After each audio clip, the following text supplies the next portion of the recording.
I found it on a Tuesday. Tuesdays were always the worst day of the week for me. Dragging, endless, the kind of day where you count the hours until you can crack open a beer and forget about foundation issues and permit delays.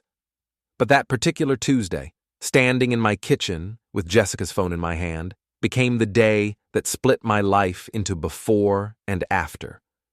She'd left it on the counter, just sitting there next to the coffee maker, screen up, unlocked. I wasn't snooping. I swear to God I wasn't. I was looking for my own phone, thought maybe I'd grabbed hers by mistake that morning. We had the same model, same black case. The notification lit up the screen as I picked it up. Mark, can't stop thinking about last night. You're incredible. My hand went numb. The phone felt like it weighed 1,000 pounds. I stood there, frozen, while the coffee maker gurgled and hissed behind me. The autumn sunlight streamed through the window, illuminating dust motes that danced in the air like they didn't have a care in the world. Like nothing had just shattered into a million pieces. Mark Newton, her boss, the guy she'd talked about at dinner parties, complained about during lazy Sunday mornings, the one she'd sworn was just a colleague, David. God, you're so paranoid sometimes. I wasn't paranoid. I was right. My thumb moved before my brain could stop it, swiping open the message thread. What I saw there made my stomach drop through the floor. Months of messages, pictures I won't describe, plans for hotel rooms, jokes about me, about the construction guy who didn't understand her ambitions, who didn't satisfy her anymore, who was too simple, too boring, too working class for her refined tastes. I read every single word, every emoji, every casual cruelty. It took 20 minutes, and by the end, I'd memorized passages like they were burned into my retinas with a blowtorch. The front door opened. Jessica's heels clicked on the hardwood floor. "David, you home early?" she called out. I set her phone back exactly where I'd found it. My hands were steady. That surprised me. Inside, I was screaming, but outside, I was calm as still water. "Yeah," I called back. Job site got rained out. She appeared in the kitchen doorway, still wearing her work clothes, that gray pencil skirt, the white blouse that showed just enough. She looked beautiful. She always looked beautiful. That was part of the problem. "Oh," she said, glancing at her phone on the counter. Something flickered across her face. Concern?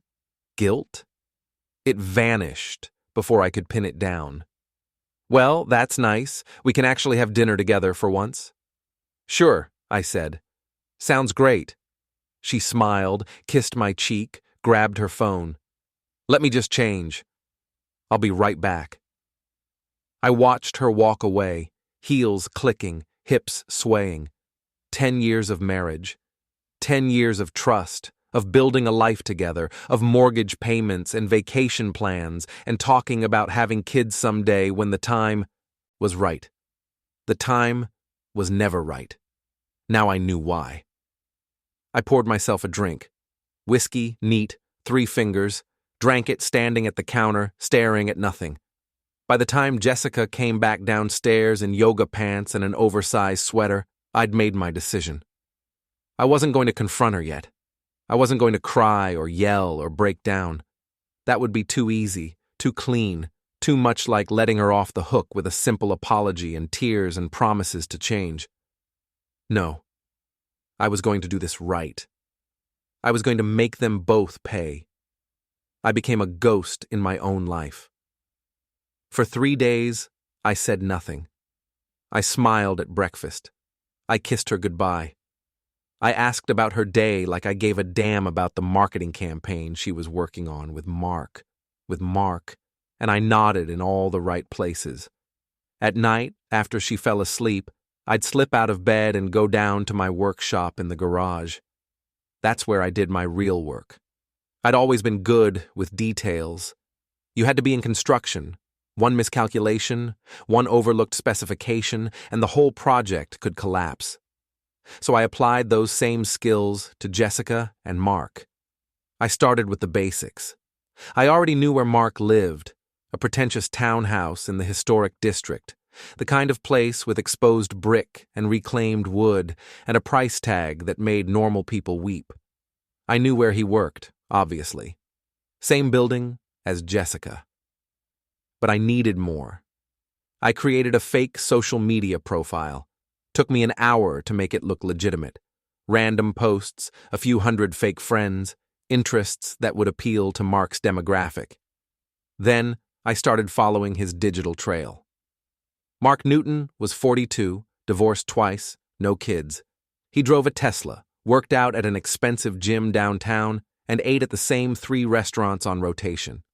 He posted photos of himself at charity events, always with a different woman on his arm. He wore suits that cost more than my truck payment and smiled like he'd never had a consequence in his entire life. He was about to learn. I also started tracking Jessica's movements. Not in a creepy way. I didn't plant GPS trackers or anything like that. I just paid attention. She said she was working late on Tuesdays and Thursdays. I drove by her office building. Her car wasn't there. But I knew where it was, parked in the lot of the Riverside Hotel, 3 blocks away, the kind of place that rented rooms by the hour, if you knew how to ask. Thursday night, she came home at 9:30. "Sorry I'm late," she said, dropping her purse on the counter. "The presentation ran long." "No problem," I said from the couch, not looking up from my laptop. "There's leftover pasta in the fridge." "You're the best." She kissed the top of my head. I smelled cologne that wasn't mine. My jaw clenched, but I kept my face neutral. After she went upstairs to shower, I pulled up the file I'd been building. Photos, screenshots, credit card statements I'd pulled from our joint account.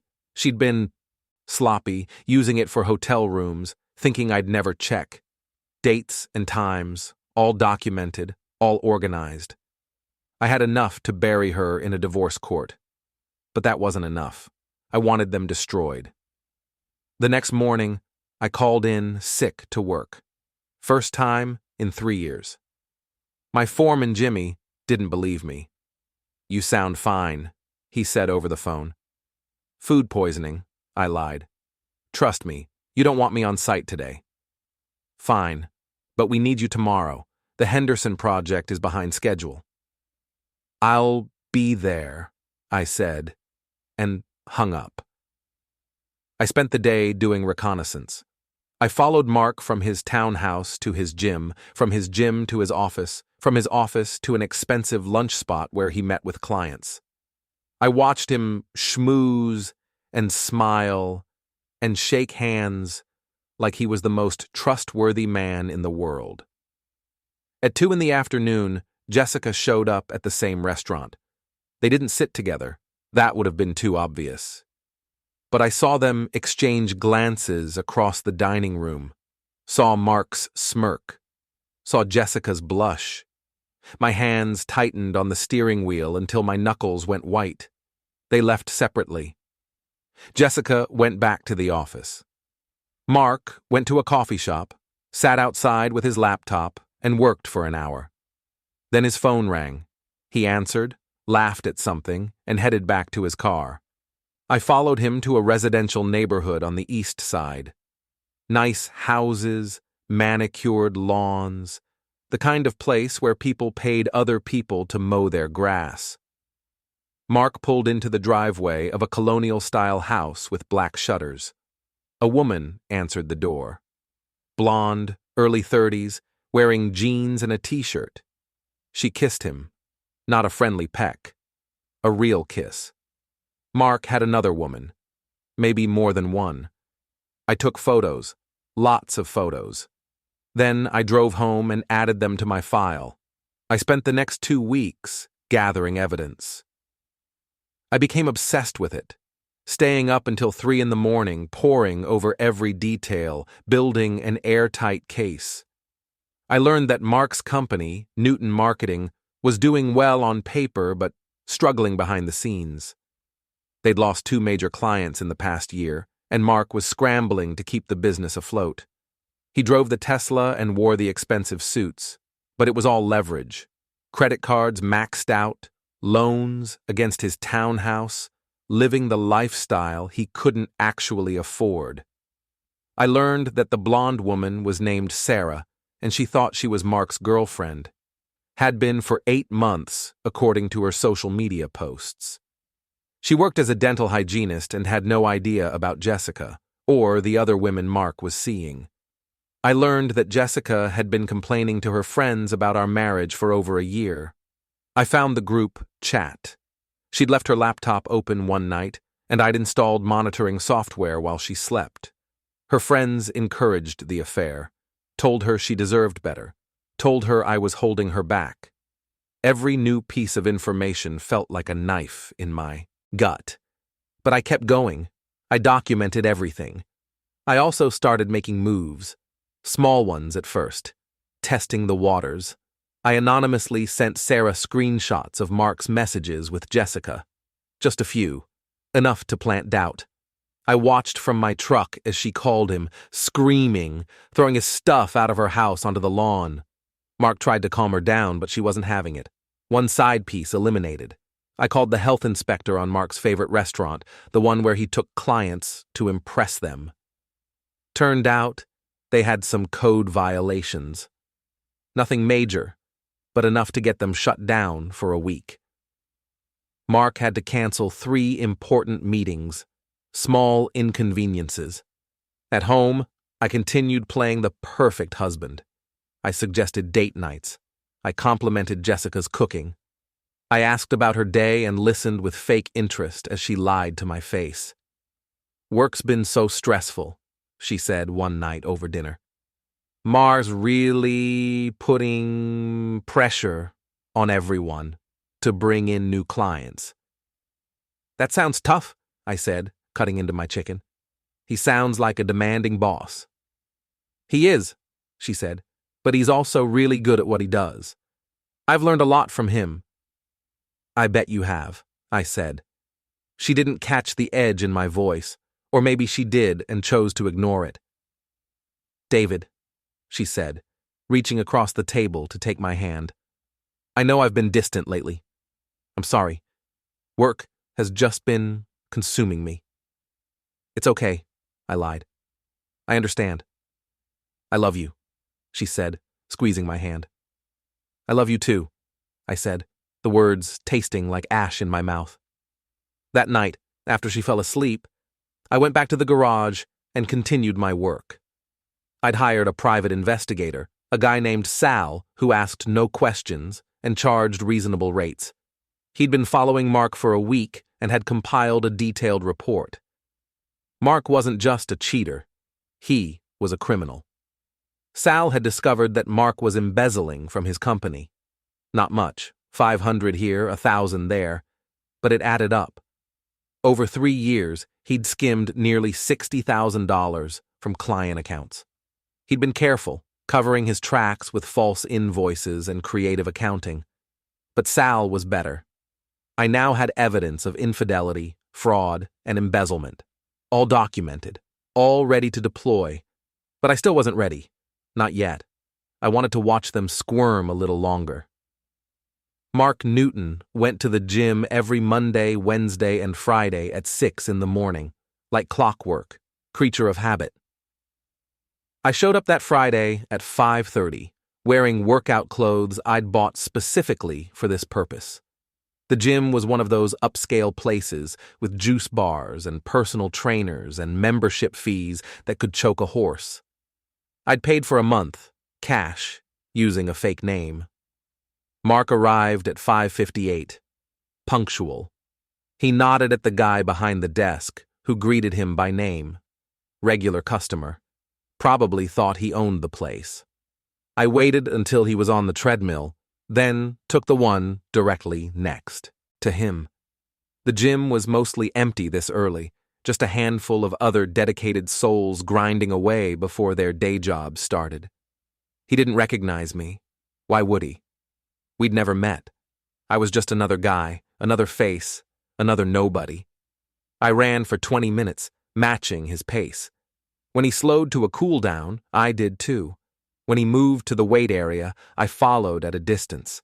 I watched everything. The way he checked himself out in the mirrors, the way he'd pause between sets to scroll through his phone, smirking at messages, the way he'd occasionally glance around like he was searching for someone to impress. Pathetic. At one point, his phone rang. He answered, walking toward the locker room.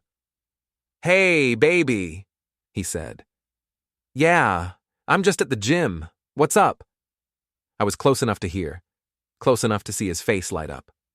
"Tonight?" he said. "Yeah, I can make that work. 7? Perfect. I'll text you the address." He hung up, still grinning. I followed him to the parking lot, watched him climb into his Tesla, all sleek lines and silent engine, watched him drive away. Then I got in my truck and made a call. "Tony?" "Yeah, it's David. Listen, I need a favor." Tony Brennan owned a towing company. We'd worked together on projects, and he owed me for a job I'd done on his house last year, knocked off 30% because his kid needed braces. "What kind of favor?" Tony asked. "The kind where you don't ask questions," I said. "There's a Tesla I need relocated. Tonight. I'll send you the location and the license plate. Just make it disappear for a few hours, then drop it off in a bad part of town. Keys in it? Doors unlocked?" There was a pause. "David, what the hell are you—" "500 cash," I said, "and we're even." Another pause. "Send me the details." I smiled. "You're a good friend, Tony?" "I'm a terrible friend," he said. "That's why this better not come back on me." "It won't." I hung up and sent him Mark's license plate and the address of the Riverside Hotel. That night, while Jessica was working late, Mark Newton's Tesla got towed from the hotel parking lot. By the time he came out 2 hours later, disheveled and satisfied, his $40,000 car was gone. I imagined his panic, the frantic calls to the police, the realization that he'd have to call a cab to get home, standing in the parking lot like an idiot. It was a small thing, a tiny inconvenience, but it was just the beginning. The next day, Mark filed a police report. I knew because I'd set up a Google alert for his name. The car was found the following morning in a rough neighborhood, stripped of its hubcaps and with a smashed window. He got it back, but not before paying for a tow truck, repairs, and dealing with insurance headaches. Jessica mentioned it at dinner. "Poor Mark," she said, pushing salad around her plate. "Someone stole his car last night." "That's awful," I said, cutting into my steak. "Where was he?"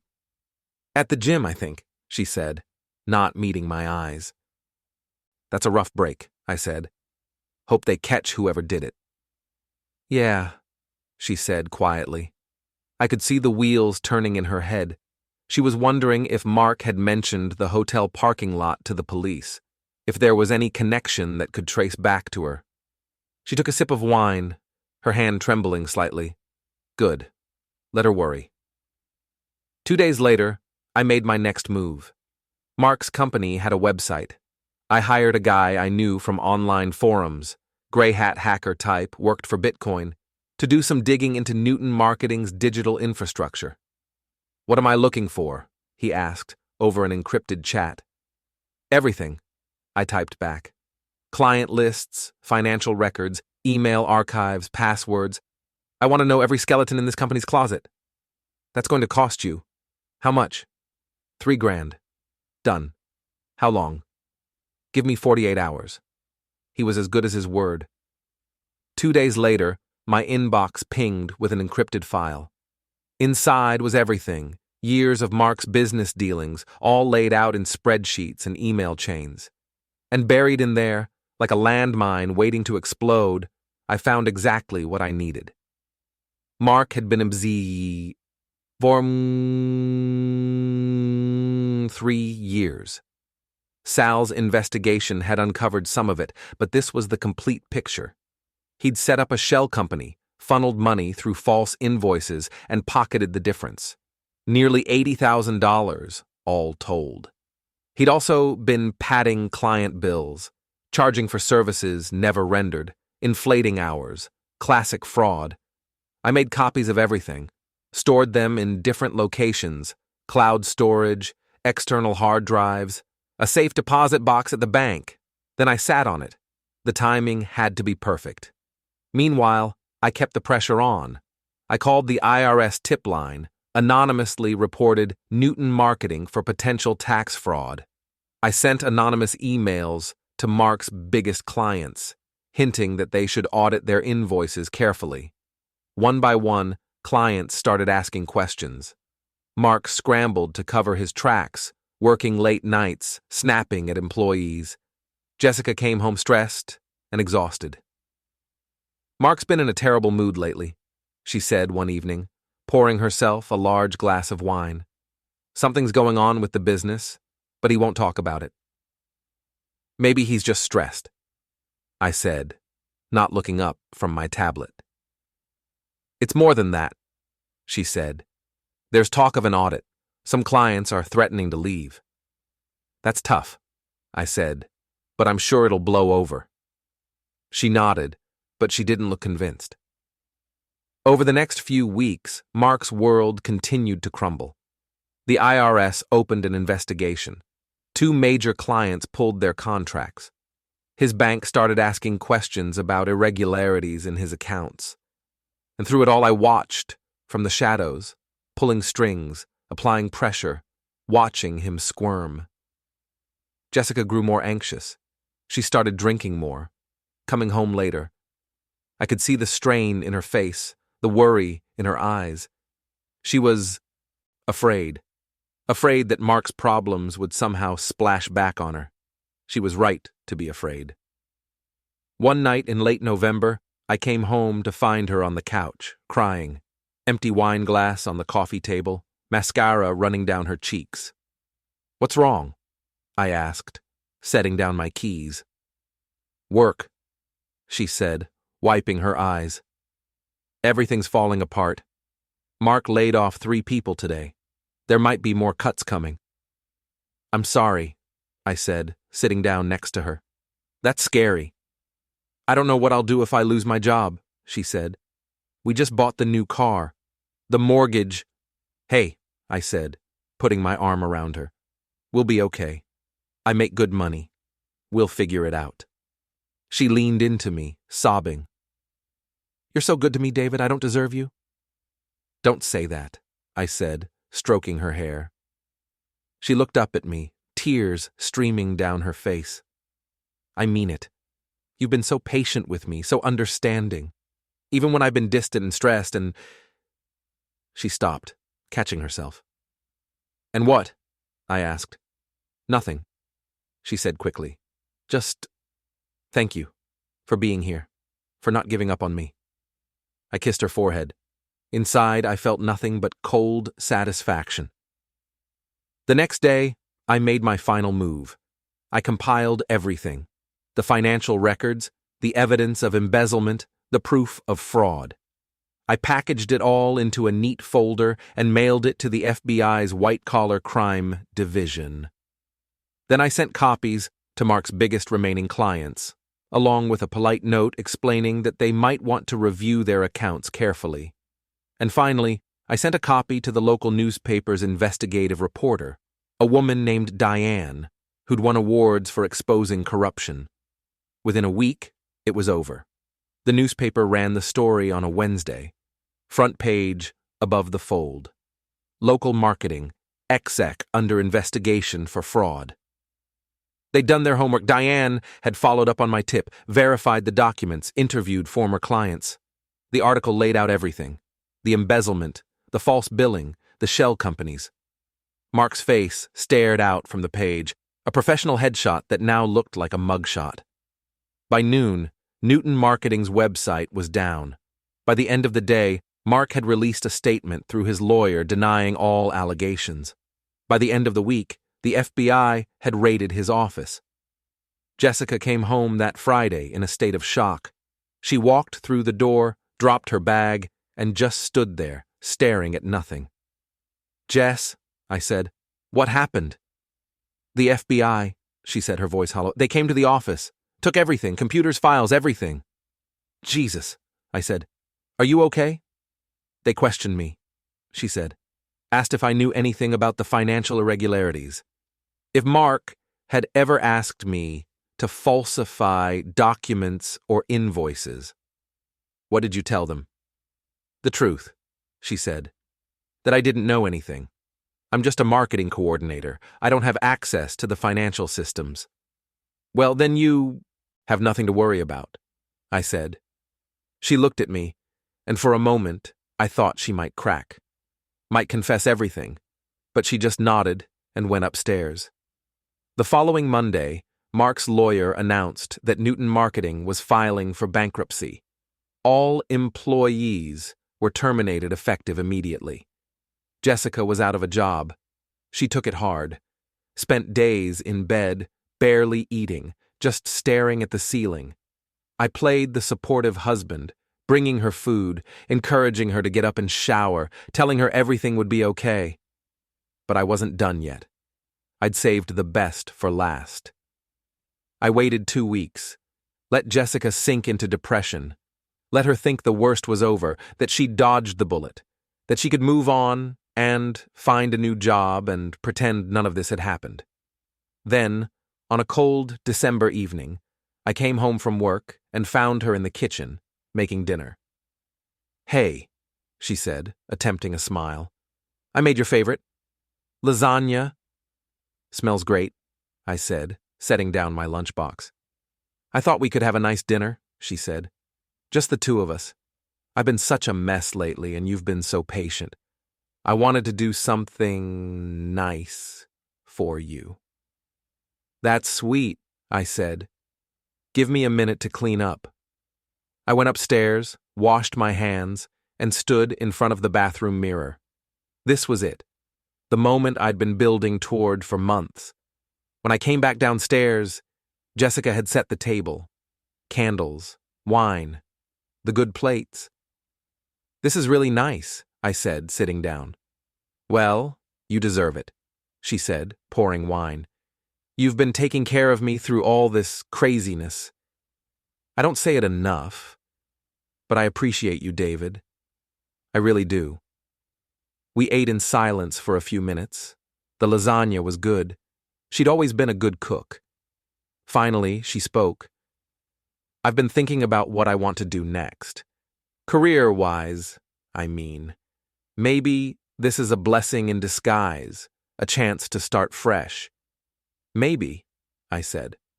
I was thinking about going back to school, getting my MBA. What do you think? I think that's a great idea, I said. She smiled, relieved. Really? Because it would be expensive and with me not working. We'll figure it out, I said. She reached across the table and squeezed my hand. Thank you. For everything. For standing by me. I looked down at her hand on mine, small, delicate, with the diamond ring I'd bought her 10 years ago. Jessica, I said, I need to tell you something. She froze. What? I know about the affair. The color drained from her face. She pulled her hand back, like she'd been burned. David, I've known for months, I continued, my voice calm. Since October. I found the messages on your phone. David, please, I know about Mark. I know about the hotel rooms. I know about everything. Tears welled up in her eyes. I can explain. I don't want an explanation, I said. I just want you to know that I know. She started crying, huge, racking sobs that shook her whole body. I'm so sorry, I'm so sorry. It was a mistake. It meant nothing. It meant something to me, I said quietly. Please, she begged. Please don't leave me. I'll end it. I'll never see him again. I'll do anything. You can't see him again, I said. He's probably going to prison. She looked up, confused. What? The investigation. The fraud charges. He's looking at 5 to 10 years if he's convicted. But what does that have to do with— I'm the one who turned him in, I said. Her eyes went wide. You what? I found evidence of his embezzlement. I gave it to the FBI. I also gave it to his clients and the newspaper. I destroyed his company, Jessica. I destroyed his life. She stood up, backing away from the table. You're lying. I'm not, I said. I've been planning this for months. Every setback he's had, every problem, that was me. The car, the clients leaving, the investigation. All of it. Why? She whispered. Because he deserved it, I said. And so do you. She was shaking now, tears streaming down her face. David, please. I made a mistake. I'll spend the rest of my life making it up to you. Just please. I pulled out the manila folder I'd hidden under my chair, set it on the table. What is that? She asked. Divorce papers, I said. Already filled out. All you need to do is sign. No, she said. No, I won't. I'm not signing anything. Then I'll file anyway, I said. And I'll make sure everyone knows why. Your family, your friends, everyone in this town. I have all the evidence, all the messages, all the proof. She sank back into her chair, her whole body trembling. How can you be so cruel? Cruel. I laughed, a harsh sound that didn't sound like me. You cheated on me for 6 months. You lied to my face every single day. You joked about me with your lover. You made plans to leave me, and you think I'm being cruel? I never meant to hurt you, she sobbed. Well, you did, I said, and now you get to live with the consequences. I stood up, pushed the folder across the table toward her. You have 24 hours to sign these and get out of my house. If you're not gone by tomorrow night, I'll change the locks and put your stuff on the lawn. This is my home too, she said weakly. No, it's not, I said. I bought this house before we got married. It's in my name only. You have no claim to it. You can't do this. I already have, I said. I walked out of the kitchen, leaving her crying at the table, went upstairs, packed a bag, and drove to a motel on the edge of town. I needed to give her space to process, space to accept what was happening, and I needed a drink. I came back the next evening. The house was quiet. Jessica's car was in the driveway. I found her in the living room, sitting on the couch with red-rimmed eyes and a box of tissues. The divorce papers were on the coffee table, signed. Thank you, I said, picking them up. She didn't respond, just stared at the wall. I'll give you a week to pack your things and find a place, I said. That's more than fair. Where am I supposed to go? She asked, her voice hoarse. That's not my problem, I said. I don't have any money. I lost my job, remember? You have savings, I said. In your personal account. Should be enough for a deposit and first month's rent. She looked up at me then, really looked at me, and I saw something in her eyes I'd never seen before. Fear. And something else. Respect, maybe. Or just the realization that she'd underestimated me. I never thought you had it in you, she said. Had what in me? This, she said, gesturing at the papers. The revenge. The calculation. I always thought you were too nice, too passive. I was, I said, until you gave me a reason not to be. What happened to you? She whispered. You did, I said. You and Mark. You broke something in me, and now you get to deal with the pieces. She wiped her eyes. For what it's worth, I really am sorry. I know you don't believe me, but I am. You're sorry you got caught, I said. There's a difference. No, she said. I'm sorry I hurt you. I'm sorry I threw away 10 years for something meaningless. I'm sorry I became someone I don't recognize. I wanted to believe her. Part of me, some small, stupid part, Wanted to take her in my arms and forgive her and try to rebuild what we'd had. But that part of me was buried under months of anger and pain and betrayal. "It's too late for sorry," I said. "I know," she said quietly. I turned to leave, then stopped. "Mark called you, didn't he, after his world fell apart?" She nodded. "Once. To tell me it was over between us. That he couldn't risk any contact with me because of the investigation." "What did you say?" "Nothing," she said. "I just hung up." "Good," I said. "He doesn't deserve your words." "Neither do you," she said, with a flash of anger. "You're just as bad as he is, worse even. At least he was honest about what he wanted." "No, he wasn't," I said. "He lied to you the same way you lied to me. He told you that you were special, that you meant something to him. But you were just another conquest, another notch in his belt. And when things got hard, he dropped you without a second thought." She flinched like I'd hit her. "The difference between Mark and me," I continued, "is that I kept my vows. I was faithful.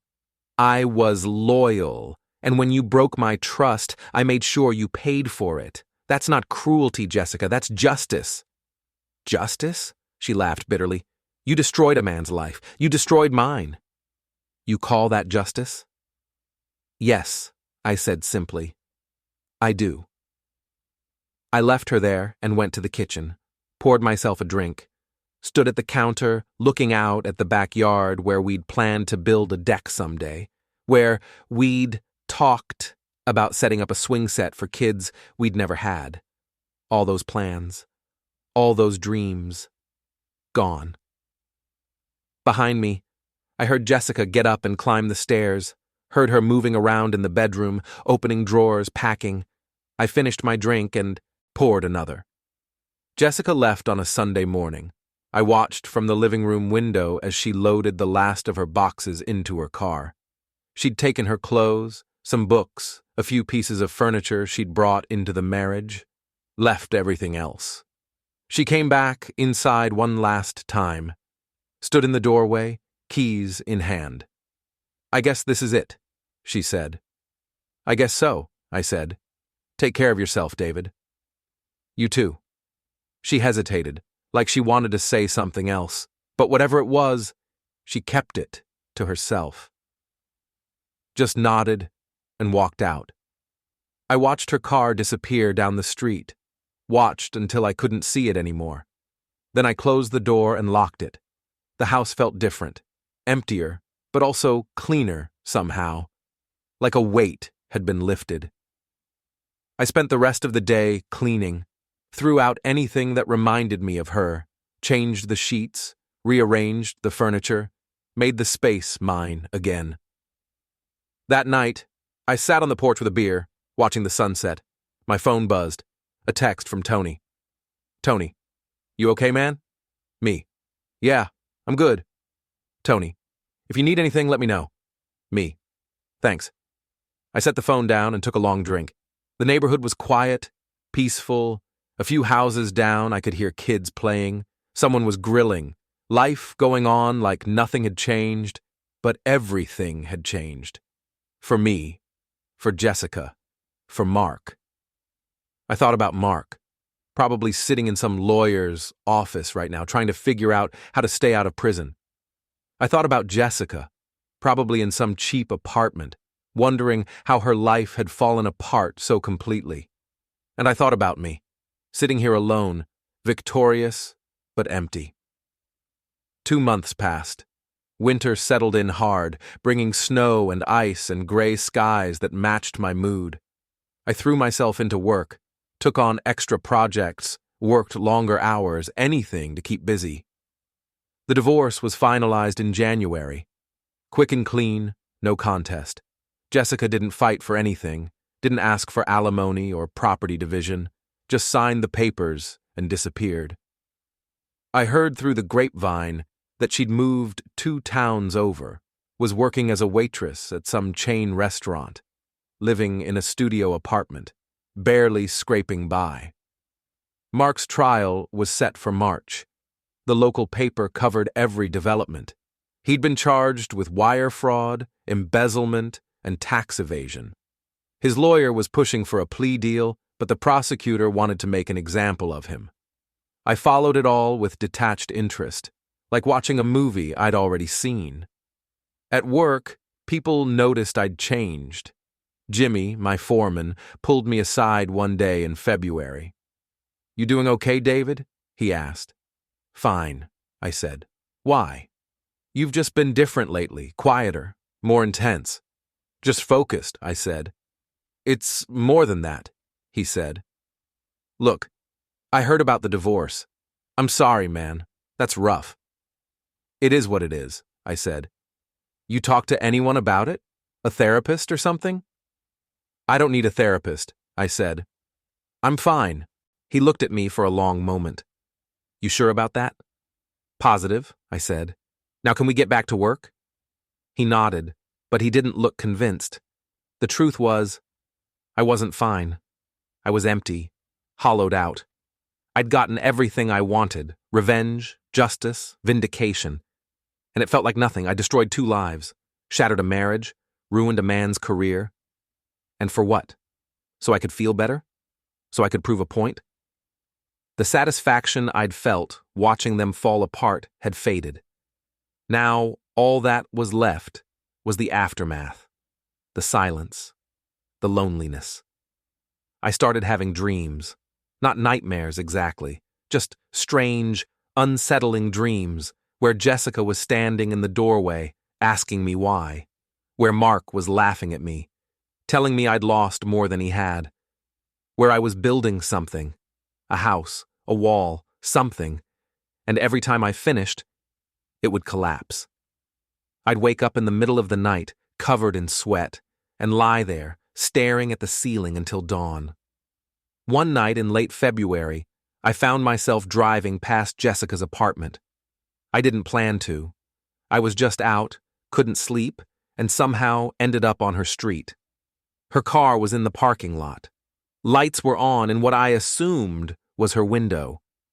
I sat there for 20 minutes, watching, wondering what she was doing, if she was thinking about me, if she regretted what she'd done, if she blamed me for where she'd ended up.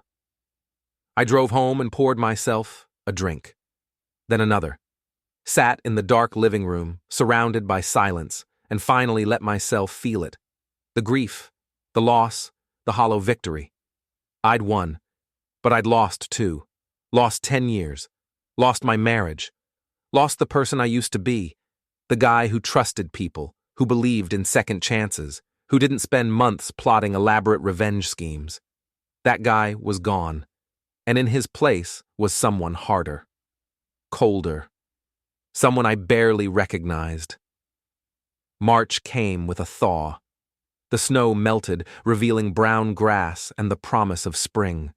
Mark's trial ended with a plea deal, 5 years in federal prison, restitution to his victims, forfeiture of assets. The paper ran his mugshot. He looked terrible, gaunt, hollow-eyed, broken. I felt nothing looking at it. A week later, I was at the hardware store picking up supplies for a job when I ran into Jessica's mother. Carol had always liked me. We'd gotten along well during the marriage. She'd told me more than once that I was good for her daughter, that I made her happy. She clearly didn't know the full story. "David," she said, stopping her cart when she saw me. "How are you?" "I'm good, Carol," I said. "How are you?" "Oh, you know," she said, waving a hand. "Getting by. I heard about the divorce. I'm so sorry." "These things happen," I said.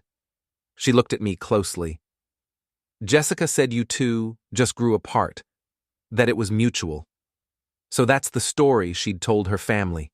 Not the truth, not the affair, just a convenient lie that made her look better." "Something like that," I said, not correcting her. "She's having a hard time," Carol said. "Lost her job, the divorce, everything at once. She's struggling." "I'm sorry to hear that," I said, and meant it. Sort of. She won't tell me what happened, Carol continued. Won't talk about it, just says it's over and she needs to move on. But I can tell she's hurting. We're both hurting, I said quietly. Carol reached out and squeezed my arm. You're a good man, David. I hope you know that. Whatever happened between you two, I'm sure it wasn't your fault. I almost laughed. If she only knew. Take care of yourself, Carol, I said, pulling away gently. It was good to see you. You too, dear, she said. I walked away, loaded my supplies into the truck, and sat there for a moment before starting the engine. Jessica had lied to her family, probably to her friends too, spun some story that painted her as the victim, me as the cold husband who'd given up on the marriage. Part of me wanted to be angry, wanted to call Carol back and tell her the truth, show her the messages, the evidence, prove that her daughter was a liar and a cheat. But what would that accomplish? More pain? More destruction? I'd already done enough damage. I started the truck and drove away. Spring turned into summer. The days got longer, warmer. Projects picked up at work. I stayed busy. I started going to the gym. Not Mark's gym. I'd never step foot in that place again. But a regular one, no frills, just equipment and people working out. It helped clear my head. I started reading again. Books I'd been meaning to get to for years, spent evenings on the porch with a novel and a beer, losing myself in other people's stories. I went on a date. A woman named Rachel who worked at the bank, friend of a friend who thought we'd hit it off. She was nice, pretty, easy to talk to. But halfway through dinner, I realized I wasn't ready, wasn't over the whole mess with Jessica, wasn't sure I'd ever be. I apologized, paid for the meal, and went home alone. Rachel texted me a few days later. No hard feelings, she said, but if I ever wanted to try again, to let her know. I never did. In July, I ran into Mark's ex-wife. The first one, Ellen. She was at a coffee shop, working on a laptop. She recognized me. We'd met once at some work function years ago, before Mark and Jessica ever happened. You're David, right? She said, looking up from her screen. Jessica's husband? Ex-husband, I said. We're divorced. Ah, she said. Join the club. I sat down. We talked. She knew about Mark's trial, his conviction. Wasn't surprised. He was always a liar, she said matter-of-factly. Cheated on me, too. Multiple times. I ignored it for years, told myself it was just who he was, that I could change him. But people like Mark don't change. No, I agreed. They don't. I heard he was seeing someone at his company, she said. Before everything fell apart, the grapevine was talking about it. He was, I said. Let me guess, she said. He dropped her. The second things got hard. Pretty much. She nodded. That's his pattern. Uses people until they're not useful anymore, then discards them. I'm just glad I got out when I did. Do you hate him? I asked. She thought about it. No, she said finally. I used to. Spent years hating him. But eventually, I realized that hating him was just giving him power over me. So I let it go. Moved on. Built a life that doesn't include him. That sounds healthy, I said. It is, she said. Took a long time to get here, though. And a lot of therapy. We talked for another hour. She was remarried now, to a teacher. They had a kid, a little girl. She seemed happy. Actually happy. Not the fake kind people perform for strangers. When we parted ways, she gave me her card. If you ever need someone to talk to, someone who gets it, call me, she said. Not in a romantic way, she added quickly. Just, it helps to talk to someone who's been through similar stuff. Thank you, I said, pocketing the card. I never called, but it was nice knowing the option was there. August brought a heat wave, temperatures in the 90s, humidity that made the air feel thick and oppressive. I was working on a residential project, a kitchen renovation for a wealthy couple in the suburbs. Good money, lots of custom work. The kind of job that kept me busy from dawn till dusk. I was carrying materials from my truck when I saw her. Jessica. She was standing on the sidewalk across the street, just watching. She looked different, thinner, her hair shorter, wearing jeans and a tank top instead of the professional clothes I'd always known her in. Our eyes met. For a moment, neither of us moved. Then she crossed the street. "David," she said. "Jessica," I replied, setting down the lumber I was carrying. "Can we talk?" she asked. "About what?" "Everything," she said. "Please, just 5 minutes." I looked at my watch. The homeowners weren't here, wouldn't be back for hours. I had time. 5 minutes, I said. We walked to a small park nearby, sat on a bench in the shade. The silence stretched between us, heavy and uncomfortable. "I've been thinking about you," she said finally. "About us. About what happened." "Okay," I said. "I want you to know that I understand why you did what you did," she said. "The revenge, destroying Mark's company, all of it. I hurt you, and you hurt me back. That's fair." "I'm glad you think so," I said flatly. "But I also want you to know that what you did changed me," she continued. "Not just the divorce or losing my job, the way you went about it, the calculation, the cruelty. I never knew you had that in you." "Neither did I said.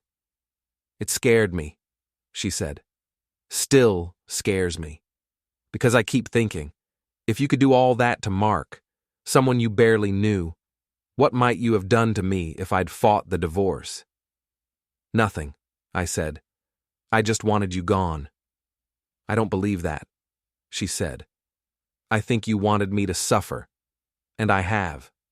Every single day since I left, I've suffered, lost my career, my home, my dignity. I'm 36 years old, David, and I'm starting over from nothing." "You made your choices," I said. "I just made sure there were consequences." "Consequences?" She laughed bitterly. "You didn't just make me face consequences.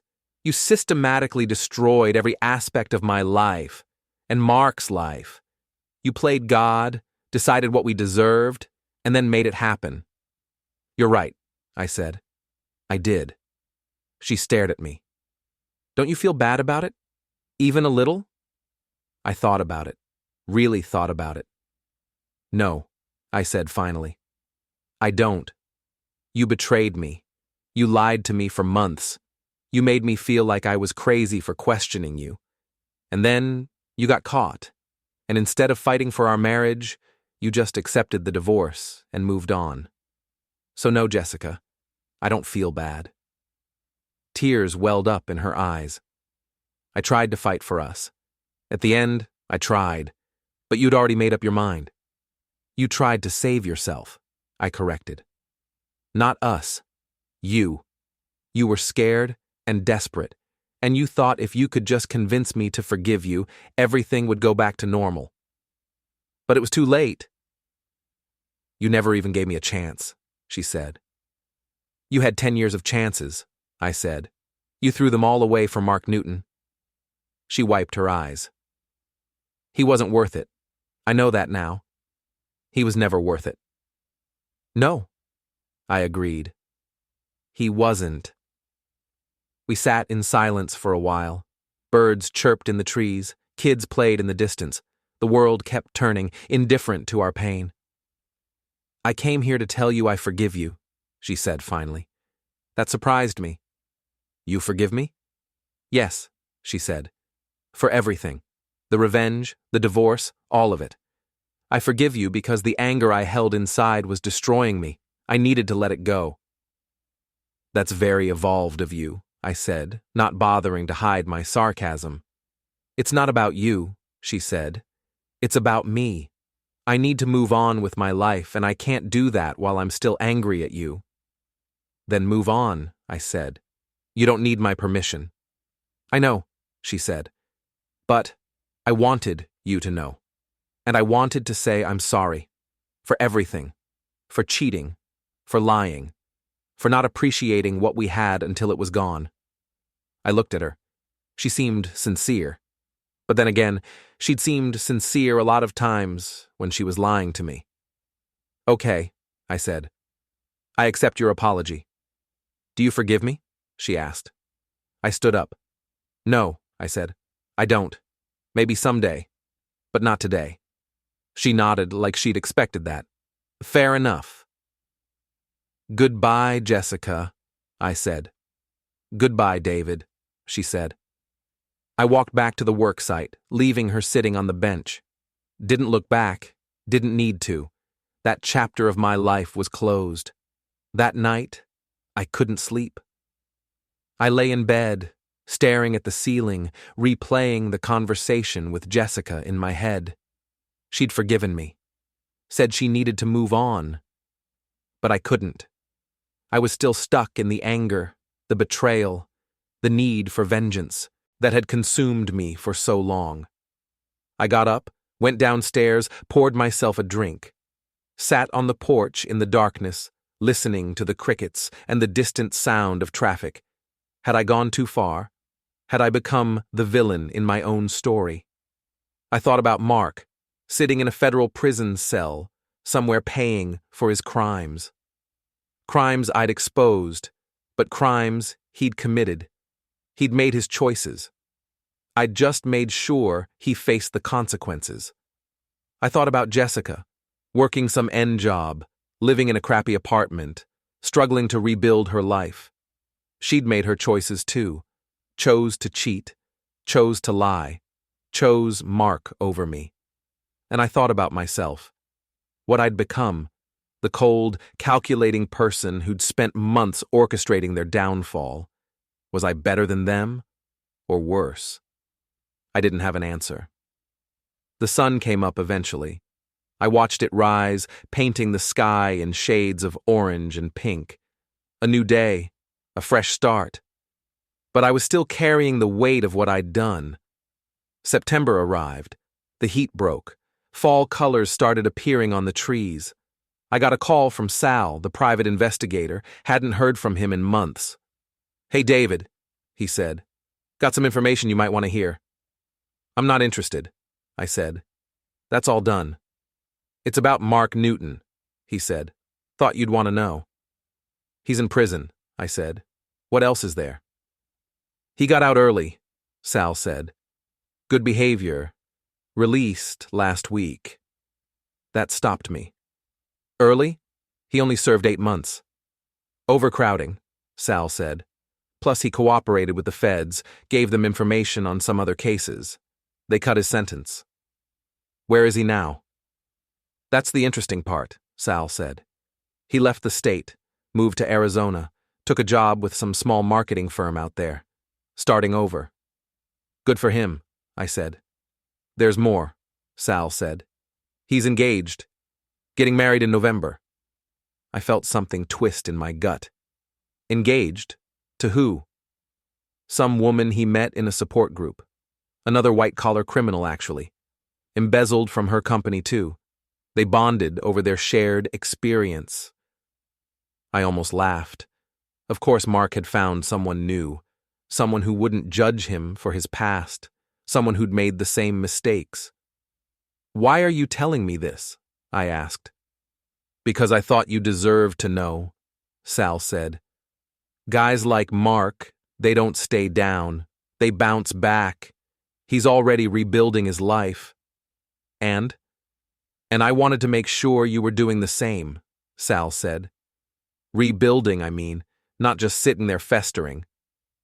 I'm fine, I said. Are you? He asked.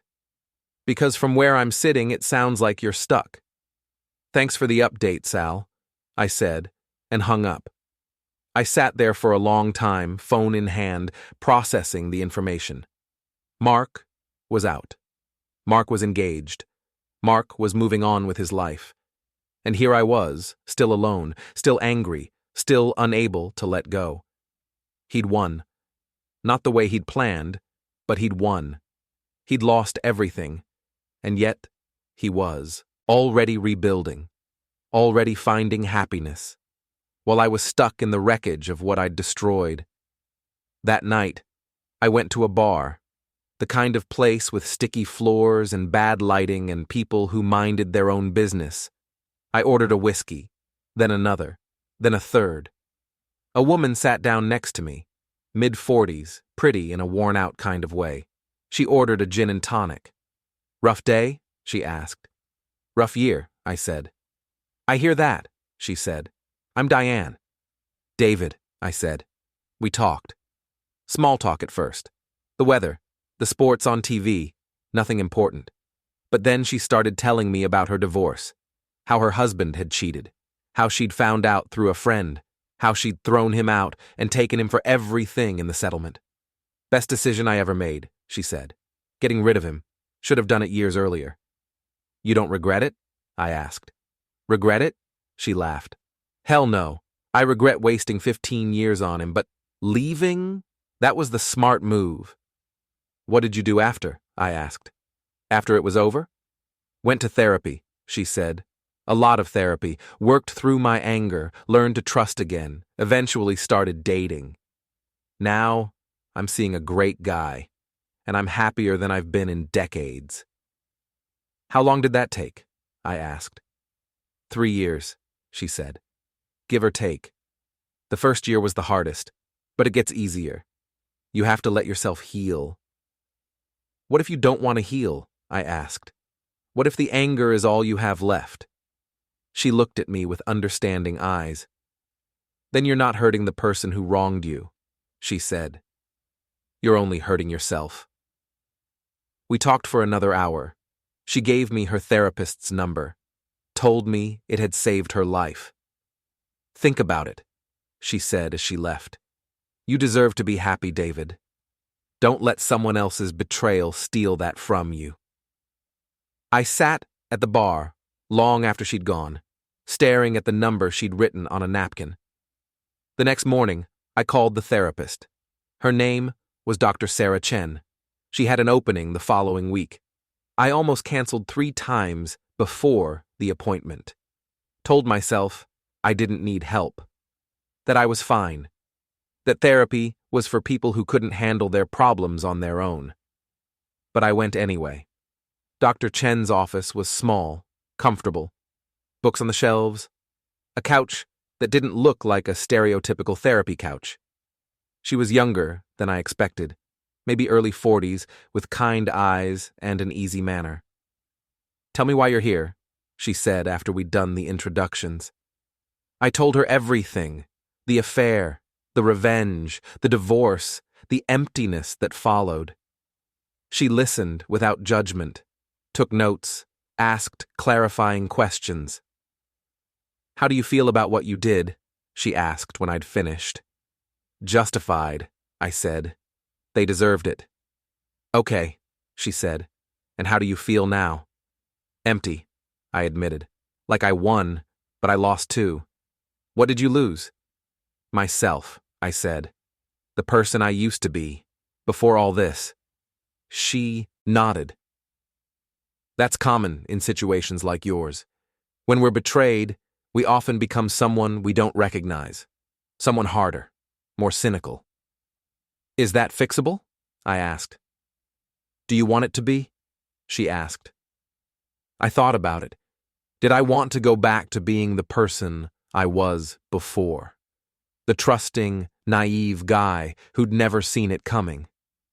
"No," I said. "But I don't want to be this person either, this angry, bitter person who can't move on." "Then we'll work on finding someone in between," she said. "Someone who's learned from the pain but isn't defined by it." We talked for an hour.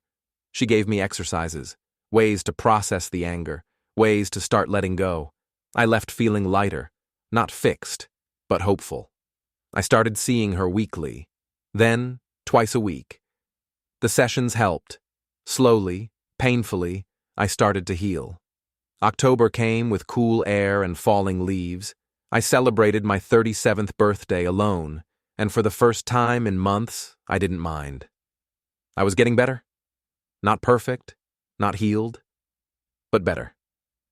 I stopped following news about Mark, stopped checking Jessica's social media, stopped obsessing over what they were doing and whether they were happy. I focused on myself instead, started working out more seriously, ate better, slept better, read more, took up woodworking as a hobby. I went on another date, this time with a woman named Kim, a teacher I'd met at a coffee shop.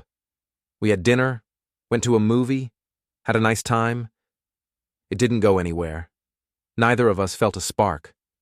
But it was nice to realize I could do it, could open myself up to the possibility of connection again. At work, people started commenting that I seemed happier, more like my old self. "Good to have you back, man," Jimmy said one day. "We missed you." "I'm not back," I said. "Not completely, but I'm getting there." In therapy, Dr. Chen and I talked about forgiveness. Not forgiving Jessica or Mark. That would come later, maybe, or maybe never. But forgiving myself. "You made choices based on pain," she said. "You're not a bad person. You're a hurt person who lashed out. There's a difference." "I destroyed 2 lives," I said. "They destroyed their own lives," she corrected. "You just held up a mirror. Mark was a criminal. He would have been caught eventually, and Jessica made the choice to cheat. The consequences of that choice would have happened regardless of what you did." "But I made it worse," I said. "Maybe," she said, "or maybe you just accelerated the inevitable. Either way, you can't change the past. You can only decide how you move forward." I started volunteering. Habitat for Humanity, building homes for people who needed them. It felt good to create something instead of destroying. I reconnected with old friends I'd neglected during the marriage. Guys from college, buddies from my early construction days. We'd get together for drinks, for football games, for nothing at all. Life started feeling normal again. Different than before, but normal. November brought the first snow, light flurries that dusted the ground and melted by afternoon. I was at Home Depot, picking up materials for a deck I was building for a client, when I saw Mark. He was thinner, older looking, wearing a cheap suit and carrying a briefcase. He didn't see me at first. My first instinct was to leave, to avoid the confrontation. But something made me stay. "Mark," I said, walking up to him. He turned, and his face went pale. "David." We stood there, 2 men who'd destroyed each other's lives, facing each other in the plumbing aisle of a home improvement store. "I heard you got out," I said. "Yeah," he said. "Few months ago. Heard you're engaged." He looked surprised. "How did you—" "Never mind. Yes, I'm engaged. Getting married next month." "Congratulations," I said, and meant it. "Look," he said, shifting uncomfortably. "I know you're the one who turned me in. Jessica told me. She figured it out." "She's smarter than you gave her credit for," I said. He nodded. "I deserved what happened. The arrest, the prison time, all of it. I was stealing. I was lying. I hurt a lot of people." "Yes," I said. "You did. But what you did to Jessica," he continued, his voice harder now. "That wasn't right. She lost everything because of you."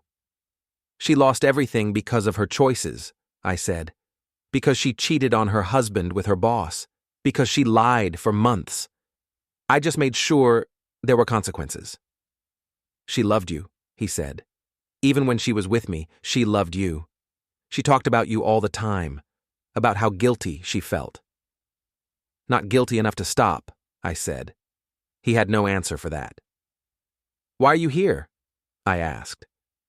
"In town, I mean. I thought you moved to Arizona." "I did," he said. "I'm just back for a few days, tying up loose ends before the wedding." "Well, good luck with that," I said. David, he said, as I turned to leave. I'm sorry. For everything. For sleeping with your wife. For the things we said about you, for hurting you. I'm genuinely sorry. I looked at him. He seemed sincere. But then again, guys like Mark were good at seeming sincere. You know what? I said. I believe you. I think you are sorry, but it doesn't change anything. You made your choices, I made mine, and now we both have to live with them. Fair enough, he said. I walked away. Didn't look back. Didn't need to. That night, I told Dr. Chen about the encounter. How did it make you feel? She asked. Nothing, I said. I didn't feel angry or vindicated or satisfied. I just felt nothing. That's progress, she said. You're letting go. It doesn't feel like progress, I said. It feels like losing. Letting go always feels like losing at first, she said. But it's actually winning. You're choosing peace over anger. That's a victory. Maybe she was right. Maybe it was. December came cold and bright. The holiday season that I'd been dreading actually wasn't so bad. I spent Thanksgiving with Tony and his family, Christmas with my brother in Vermont, New Year's Eve alone, by choice, with a good book and a better whiskey. I was okay. Not great, not healed, but okay. On a gray afternoon in early January, I was working on a house, a complete renovation, gutting the place down to studs, when I got a text from an unknown number. Unknown. This is Jessica. I know we haven't talked, and you probably don't want to hear from me, but I wanted to let you know that I'm moving to Portland. New job, fresh start. I'm leaving next week. I just wanted to say goodbye. And thank you. Me. Thank you for what? Jessica. For teaching me that actions have consequences, for not letting me get away with what I did. It hurt like hell, but I needed it. I'm a better person now because of it. Me. I'm glad you're doing better. Jessica. Are you? Doing better, I mean. Me. Getting there? Jessica. Good. You deserve to be happy, David. I mean that. Me. You too. Good luck in Portland. Jessica. Goodbye, David. Me. Goodbye, Jessica. I set the phone down and went back to work. Swung the sledgehammer, broke through drywall, pulled down old boards, destroyed the old to make way for the new. It felt good. Cathartic. When I finished for the day, I stood in the skeleton of the house, surrounded by rubble and dust, and looked at what I'd accomplished. From destruction came creation. From endings came beginnings. I thought about Jessica, starting over in Portland. About Mark, building a new life in Arizona. About myself, standing here in the ruins of someone else's home, preparing to make it beautiful again. We'd all been broken, all been destroyed. And now we were all rebuilding. Maybe that's what life was. A series of destructions and reconstructions, of tearing down and building up, of endings and beginnings. I grabbed my tools, locked up the site, and drove home through the winter twilight. The radio played something I didn't recognize. The heater blasted warm air. The road stretched out before me, empty and full of possibility. At home, I showered, made dinner, sat on the couch with a beer, flipped through channels without really watching anything. My phone buzzed. Rachel, the woman from the bank I'd gone on that awkward date with months ago. Rachel, hey stranger, I know it's been a while, but I was wondering if you'd like to try that second date. No pressure, just thought I'd ask. I stared at the message for a long time. Then I typed back, me. Yeah, I'd like that. Rachel, really? Great. How about Saturday? Me. Saturday works. Rachel, looking forward to it. Me. Me too. I set the phone down and leaned back, a small smile playing at my lips. Maybe I wasn't completely healed. Maybe I never would be. Maybe the scars from Jessica's betrayal and my own actions would always be there. Faint, but present. But I was ready to try, ready to risk, ready to live again. The price of trust had been high, higher than I'd ever imagined. But I'd paid it, collected my due, and somehow survived. Now it was time to see what came next.